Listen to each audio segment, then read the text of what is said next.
دینیات کے ہوتے ہوئے، ہمارے باصلاحیت نوجوانوں کے ہوتے ہوئے، تب بھی یہاں غربت ہے، تب بھی یہاں بے روزگاری ہے، تب بھی یہاں بدامنی ہے۔ اب میں پوچھنا چاہتا ہوں کہ 2002 سے بدامنی کی جو لہر ہم دیکھ رہے ہیں، ہمارے 85,000 لوگ شہید ہو گئے، جس میں زیادہ تر لوگ خیبر پختونخوا سے تعلق رکھتے ہیں۔ آپ پشاور کو دیکھیں، ہر چوک کے ہر حصے پر آپ کو خون کا دبا ملے گا۔ ہمارے الارج کو دیکھیے، ہزاروں کی تعداد میں، یہ دنیا بھر میں سب سے بڑا ہسپتال ہے، جس میں سب سے زیادہ دہشت گردی کے شکار متاثرین کو ٹریٹ کیا گیا، علاج کیا گیا۔ میں پوچھنا چاہتا ہوں کہ آخر خیبر پختونخوا میں یہ بدامنی کب تک؟ خیبر پختونخوا میں یہ مہنگائی کب تک؟ خیبر پختونخوا کے لوگ اپنے وسائل کے ہوتے ہوئے اپنے حق سے محرومی کب تک؟ اب یہ ہم سے برداشت نہیں ہوگا۔ میں دیکھنا چاہتا ہوں کہ ہمارے قبائلی علاقوں کے لوگوں کے ساتھ وعدہ کیا گیا کہ ہم 1,000 ارب روپیہ قبائلی علاقوں کی ترقی پر خرچ کریں گے اگر وہ پاکستان اور خیبر پختونخوا کے ساتھ ضم ہو جائے۔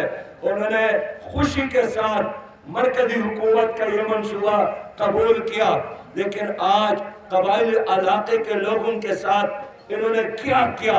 ان کے ساتھ فراڈ کیا گیا، ان کو دھوکہ دیا گیا، اور 100 ارب تو کیا 10 ارب روپے بھی وہاں خرچ نہیں کیے گئے۔ آج میں دیر میں ہوں، یہاں ہم نے جو منصوبے بنائے تھے بس وہی منصوبے نظر آ رہے ہیں، باقی یہاں کس نے کیا کام کیا ہے؟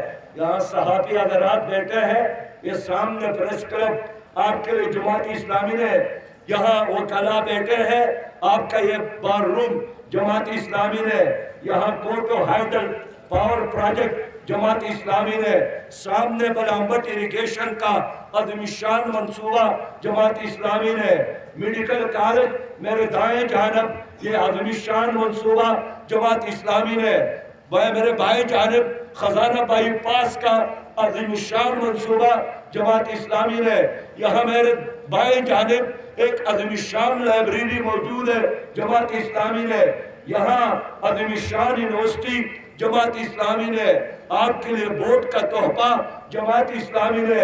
اس ضلع میں جو کچھ کام کیا ہے جماعت اسلامی نے کیا ہے، اور جس میں الحمدللہ صاحبزادہ یعقوب صاحب کا ایک بہت بڑا کردار ہے، جناب اعزاز الملک افکاری کا ایک بہت بڑا کردار ہے، جناب سعید گل صاحب کا بہت بڑا کردار ہے۔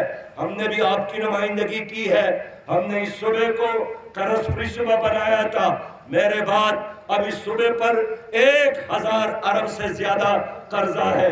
ہم نے اس صوبے میں غیر سودی بینکاری کا آغاز کیا تھا، جو پوری دنیا کے لیے ایک ماڈل ہے۔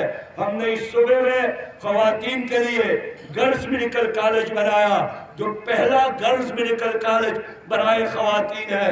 ہم نے خواتین یونیورسٹی بنائی۔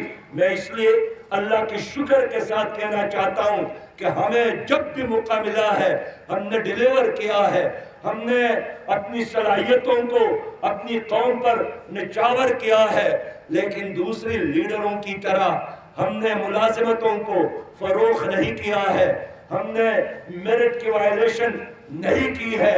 میرے بھائیوں اور دوستوں، آج ضلع دیر کا نوجوان سراپا احتجاج ہے، اس لیے کہ ان کو میرٹ کے باوجود اس کا حق نہیں مل رہا ہے، لیکن یہ حال صرف دیر کے لوگوں کا نہیں ہے، پورے ملک میں نوجوانوں کی یہی حالت ہے کہ پڑھنے کے بعد بے روزگاری ان کا مقدر۔ میں اس لیے کہنا چاہتا ہوں کہ اگر آپ انقلاب چاہتے ہیں، آپ تبدیلی چاہتے ہیں، آپ قوم کو ترقی دینا چاہتے ہیں، آپ قانون کی حکمرانی چاہتے ہیں، اگر آپ کشمیر کی آزادی چاہتے ہیں، اگر آپ ڈاکٹر عافیہ کو واپس لانا چاہتے ہیں، اگر آپ سودی نظام کا خاتمہ چاہتے ہیں، اگر آپ پاکستان کو ایک ترقی یافتہ پاکستان، ایک کلین پاکستان، ایک گرین پاکستان، ایک کرپشن فری پاکستان دیکھنا چاہتے ہیں تو راستہ صرف اور صرف جماعت اسلامی دے سکتی ہے۔